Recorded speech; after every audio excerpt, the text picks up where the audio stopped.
A paz do Senhor, meus irmãos, prazer estar com vocês. Shalom Aleichem, paz seja convosco.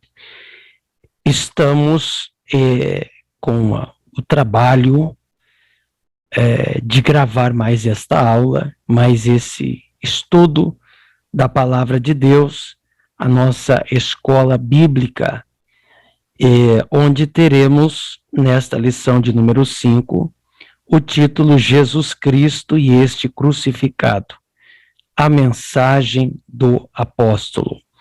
Muito bem, vamos estudar então comentário da lição deste dia, deste final de semana. O texto áureo é o que temos em 1 Coríntios, capítulo 1, versículo 23. Mas nós pregamos a Cristo crucificado, que é escândalo para os judeus e loucura para os gregos. Verdade prática, o Cristo crucificado, o centro da mensagem da cruz, é a encarnação da verdadeira sabedoria para a salvação. Muito bem, nós temos aqui a leitura bíblica em classe, que está em 1 Coríntios, capítulo 1, versículo 18 a 25 e 2, do 1 ao 5. Você pode ler aí na sua casa. Nós vamos direto para o comentário, que vai tratar do texto que acabamos de falar. A introdução diz: Paulo descobriu a verdade sobre o Cristo crucificado e ressurreto. E por isso, sua missão de vida foi pregar aos judeus e aos gentios. O Cristo crucificado era o Salvador prometido nas profecias dos antigos profetas de Israel. Assim, o crucificado foi sua mensagem central. Para ressaltar essa centralidade, devemos prestar atenção nas expressões que se destacam em suas cartas. Evangelho de Cristo, Cristo crucificado e Cristo ressurreto. Nesta lição, veremos o quanto a mensagem da cruz traz impacto à nossa vida espiritual e pessoal. Muito bem. Deu para perceber nessa introdução que a abordagem desta aula é falar sobre aquilo que foi tema nos escritos paulinos, suas cartas. Ele ressalta, evidencia a mensagem da cruz, a mensagem de remissão dos pecados. É claro que um Mashiach crucificado, o Messias crucificado, é incompreensível na mente judaica, que, embora o Corban, ou seja, o sacrifício, ele era entregue no altar, o cordeiro, assim também o Messias foi entregue na cruz e derramado seu sangue para fazer o que o Corban fazia, o que o animal fazia no altar. Corban é uma palavra hebraica que quer dizer sacrifício, que quer dizer oferta queimada no altar, que é inclusive o nome da escola teológica que faço parte já até esta data, 14 anos. Agora veja bem, então, os judeus não entenderam que o seu Messias seria, entre aspas, derrotado em uma cruz, porque esta era a visão judaica do que aconteceu com Jesus. Passar por um instrumento de suplício, de morte, de execução romana, inconcebível para a mente judaica. Para a mente grega intelectual da época, que viam os seus deuses, o seu panteão de deuses, homens ou deuses, que eram grandes, eram notáveis em poderes, em sabedoria, ou seus grandes filósofos, ver que Paulo pregava um líder que morreu em uma cruz, também era inconcebível para a mente intelectual, racional grega.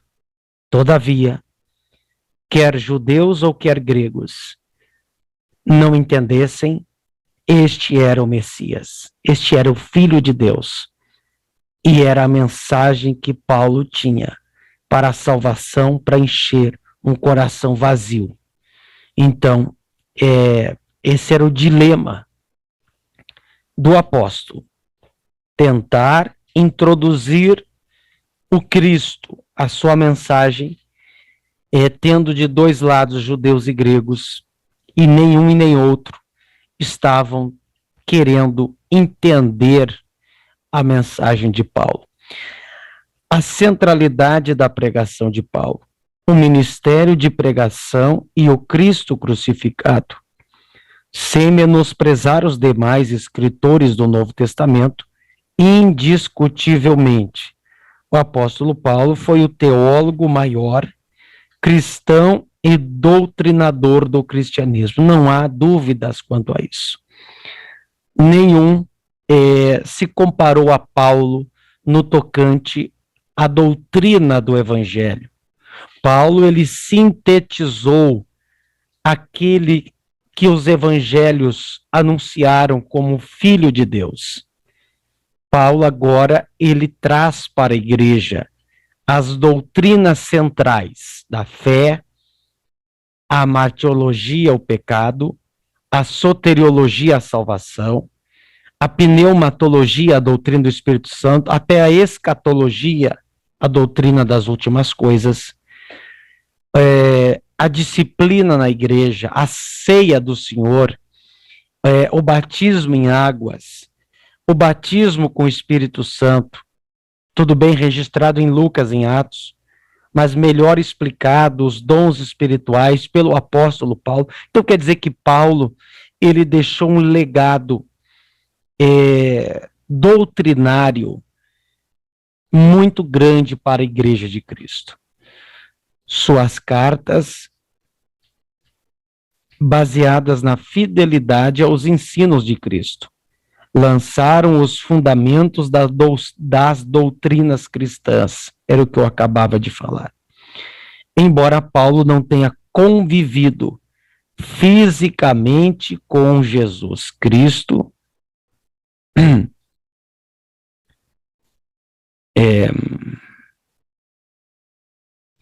aqui,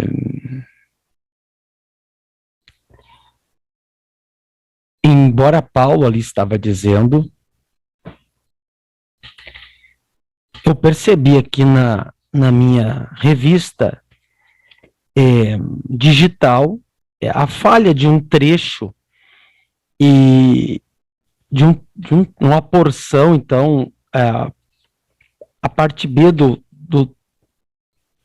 primeiro ponto, o segundo e o terceiro, mas eu farei a leitura aqui na lição física que eu tenho, e depois eu sigo obtendo a leitura na versão digital, assim você poderá acompanhar. Mas eu estava lendo aonde diz que Jesus, ou seja, Paulo recebeu de Jesus, né? Embora Paulo não tenha convivido fisicamente com Jesus, ele recebeu toda a revelação do próprio Cristo. Olha que coisa interessante.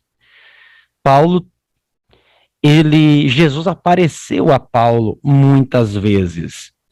Por isso que Paulo poderia, e pôde, melhor dizendo, ensinar verdades que os demais apóstolos até tenham convivido com Jesus, mas no período em que conviveram com Jesus, Jesus não entrou em tais assuntos com eles. Mas Paulo fora o escolhido para esclarecer à igreja determinadas doutrinas, como, por exemplo, a ceia do Senhor. Paulo diz aos Coríntios: o que eu recebi do Senhor, eu também vos ensinei. Ou seja,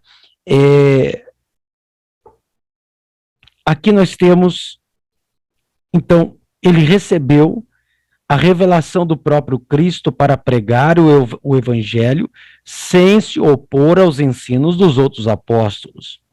Por intermédio desse ministério, judeus e gregos, orgulhosos de sua religiosidade e conhecimento, descobriram que a manifestação da sabedoria de Deus ao mundo é o Cristo crucificado. Por isso, judeus e gentios são chamados por Deus para ver no crucificado o único meio de salvação e de verdadeira sabedoria. A palavra da cruz é a loucura da pregação. Em uma das cartas de Paulo lemos: porque a palavra da cruz é loucura. 1 Coríntios, capítulo 1, versículo 18.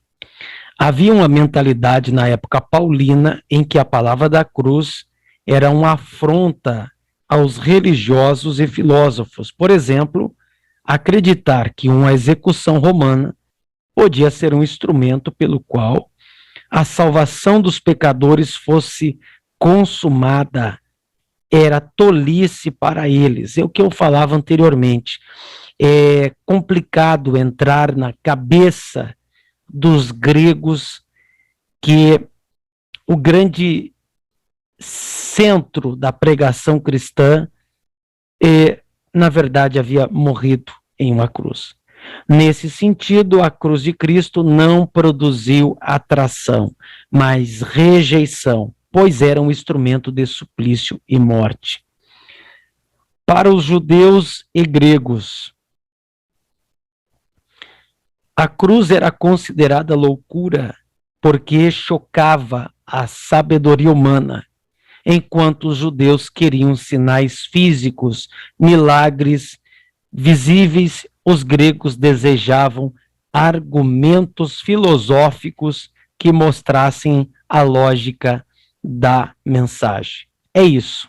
Então, de um lado, os judeus que queriam sinais, como os profetas faziam outrora. Eliseu ressuscitou mortos, multiplicou pães, se bem que Jesus fez tudo isso. Agora, no tempo de Paulo, que veio um pouco depois, pregando o evangelho em toda a Ásia, na Macedônia, na Europa daqueles dias, eles, para colônias judaicas e gregas, os judeus queriam sinais.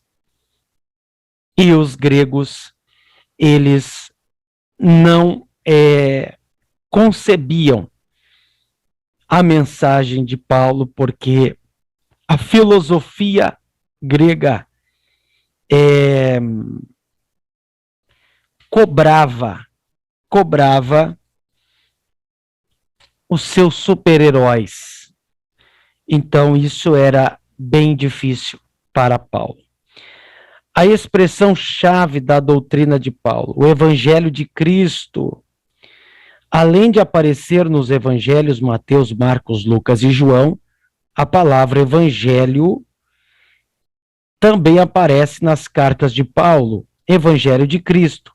Das 76 ocorrências do Novo Testamento, aqui agora eu passo a ler na revista digital, que você pode acompanhar comigo, 54 vezes a encontramos nas cartas paulinas. Por isso, podemos dizer que ela é central para a doutrina ensinada pelo apóstolo. No Novo Testamento, a palavra grega para evangelho é euangelion. O prefixo eu é uma forma neutra da palavra que significa bom, bem feito. Assim, a palavra evangelho significa boa nova, boa notícia que se leva às pessoas. Nosso Senhor ordenou que fosse levada a boa nova da sua doutrina a toda criatura. Paulo fez assim e não por acaso identificava sua pregação como evangelho de Deus. O seu evangelho era a manifestação do poder de Deus. É um poder divino e dinâmico que atua de maneira imediata na vida do pecador. Então, percebamos que o evangelho é a boa notícia às pessoas. Em meio à casta judaica, em meio à casta grega, vem o evangelho tentando unir judeus e gregos, unir judeus e gentios e levá-los a um relacionamento íntimo com Deus. Os judeus esperavam a vinda de Messias, do Messias. Agora esse Messias veio e eles não creram. Os gregos, por sua vez, estão esperando uma época áurea da sabedoria. Todavia, esta sabedoria está no próprio Cristo. Ele, disse Paulo, nele estão escondidos todos os tesouros da sabedoria e da ciência. Cristo crucificado. Em Gálatas 3, versículo 1, Paulo escreve: não foi adiante dos olhos de vocês que Jesus Cristo foi exposto como crucificado? A palavra da cruz, na lógica paulina, é o tema dominante da mensagem do Evangelho. Se o mundo julgava como loucura a mensagem do Messias crucificado, o apóstolo afirmava que a mensagem era a mais sublime demonstração da sabedoria de Deus. Ora, a cruz traz uma ideia de fraqueza ou loucura a quem não crê, mas poder e sabedoria de Deus para os que creem no Senhor. Esse contraste entre sabedoria e loucura está presente na mensagem de Paulo. Os homens não conseguem alcançar a sabedoria divina, pois estão escravos do pecado, e por isso, para eles, esta sabedoria é loucura. Por isso que o evangelho não foi anunciado por mera sabedoria humana, mas apresentado por meio de Jesus Cristo, o crucificado. Não podemos deixar de pregar o Cristo crucificado.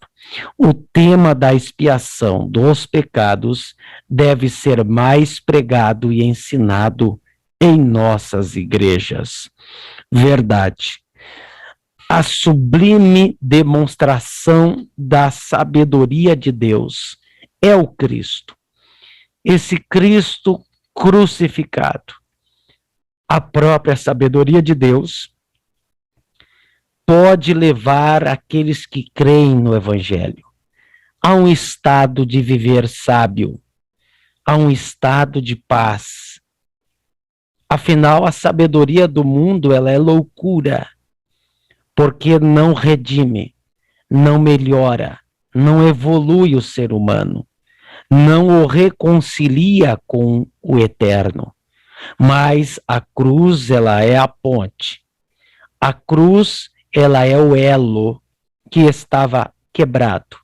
Mas com a cruz, unimos-nos novamente com o espiritual, com Deus, com o Todo-Poderoso. O Cristo ressurreto, vamos ver aqui na parte de cima da nossa revista, o Cristo ressurreto. Não há importância na morte de Cristo se Deus não o tivesse ressuscitado. Sem a ressurreição, a cruz não teria sentido, verdade. Tudo seria perdido. Em vão seria a nossa pregação sobre a morte de Jesus. Por isso, o apóstolo descreve de maneira sublime: Cristo morreu por nossos pecados segundo as Escrituras, foi sepultado e ressuscitou ao terceiro dia, segundo as Escrituras. A ressurreição de Cristo é reafirmada pelo apóstolo. Ela completou a obra de salvação, consumando a nossa libertação do domínio do pecado e a nossa justificação diante do Senhor. Logo, a relação entre a cruz e o túmulo vazio de Jesus expressa o real significado da cruz. Ora, a crucificação e a ressurreição formam uma unidade. Portanto, nosso Senhor é proclamado como crucificado e, ao mesmo tempo, o ressurreto. Então, percebam que, assim como a crucificação, ela passa uma ideia de derrota para o humano, a ressurreição, ela passa uma ideia de extrema vitória. Afinal de contas, crucificados, muitos eram na época do Império Romano. Agora, ressurreto, somente um, o Filho de Deus. Então, se na crucificação o mundo vê uma derrota, na ressurreição o mundo contempla um ato miraculoso. Até nós cristãos, por que não dizer, não que nós vemos de maneira nenhuma na crucificação a derrota, não, nós vemos um sacrifício, nós vemos um sangue cobrindo pecados, mas na ressurreição nós temos o outro lado desta moeda. Na ressurreição nós vemos o Messias cheio de glória, que venceu a morte. Então é uma ponte, é proclamado o Cristo ressuscitado. Os efeitos da mensagem da cruz. Uma vida no poder de Deus. A mensagem da cruz é uma mensagem de poder. Por isso, devemos esperar a manifestação do poder ativo de Deus em nossa vida. O Senhor Jesus pode nos usar como instrumentos para salvar o pecador, curar enfermos e libertar as almas dos demônios. Ou seja, libertar as almas as pessoas, que estão acometidas por ataque demoníaco. É isso que quer dizer o comentarista. Os milagres da salvação, cura e libertação devem acompanhar a nossa vida no serviço do reino de Deus. A mensagem que pregamos não é filosofia humana, mas o poder divino para a transformação da vida de quem crê no Evangelho, segundo escrito está em Romanos capítulo 10, versículo 17. Então perceba, a mensagem da cruz, ela traz cura e libertação, ou seja, liberta as pessoas do poder das trevas. A filosofia platônica, a filosofia de Aristóteles, a filosofia dos epicureus, dos estoicos, das escolas socráticas, não libertavam as pessoas dos espíritos malignos. Todavia, a mensagem pregada por Paulo libertava e continua a fazer hoje as pessoas dos espíritos demoníacos. Curava e cura, libertava e liberta. Isso a filosofia não faz.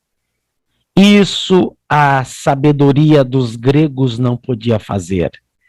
Mas a mensagem, o conteúdo da pregação, da fé, é capaz de operar estes feitos relevantes. Vamos adiante. Uma vida de humildade. Quem é sábio em Deus contrasta a sabedoria da cruz com a deste mundo. Esta exclui a Deus, enaltece o narcisismo humano e recusa reconhecer Jesus Cristo como Filho de Deus, enquanto aquela nos faz prostrar diante de Deus, reconhecer a nossa miséria e descobrir quem verdadeiramente é Jesus.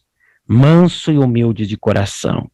A mensagem da cruz nos constrange a viver a humildade. Então percebam que a sabedoria humana, mundana, ela contrasta, ela se choca com a sabedoria da Bíblia, da palavra, da palavra de Deus, da mensagem da cruz. Porque a sabedoria humana, ela é soberba, ela é orgulhosa, ela é revestida de egoísmo.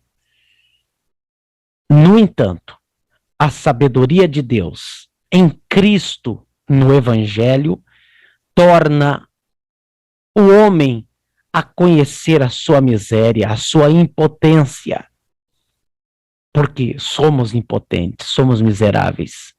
E isso nos humilha e nos leva a um viver mais humilde. E é isso que repara o homem. É isso que corrige a alma humana.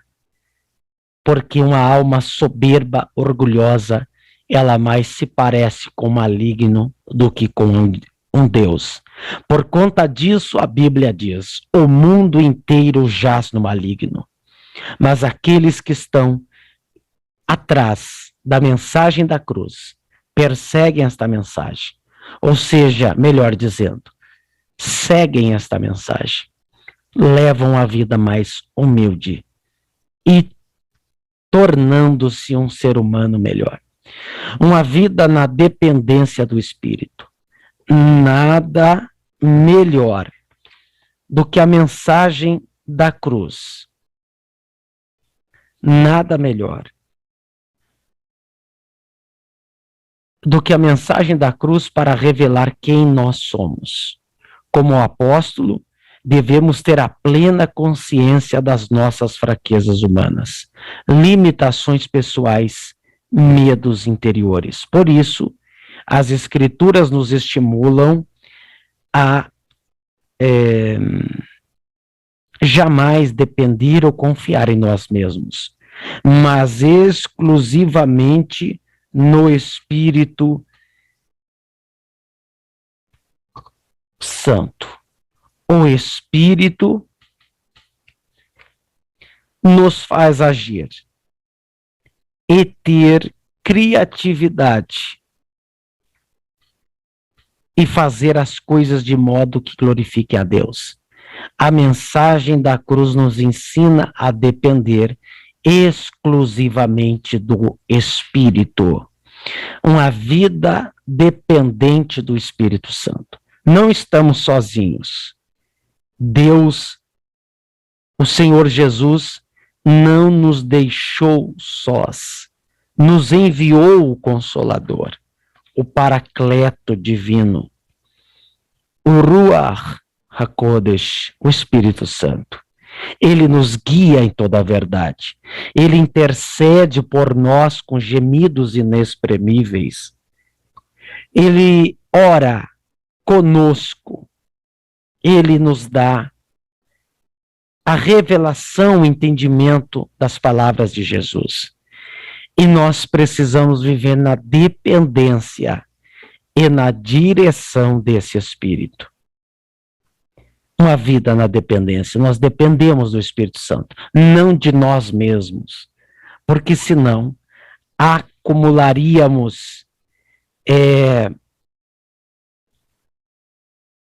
erros e desastres pessoais a cada dia. Concluindo esta lição, a mensagem da igreja é a cruz de Cristo. Essa cruz dá conta do Cristo crucificado e do ressurreto. Ou seja, as duas fases, dois lados desta moeda. A crucificação e a ressurreição. Essa mensagem traz escândalo ao mundo, mas poder para nós. Ela salva, cura e liberta o pecador.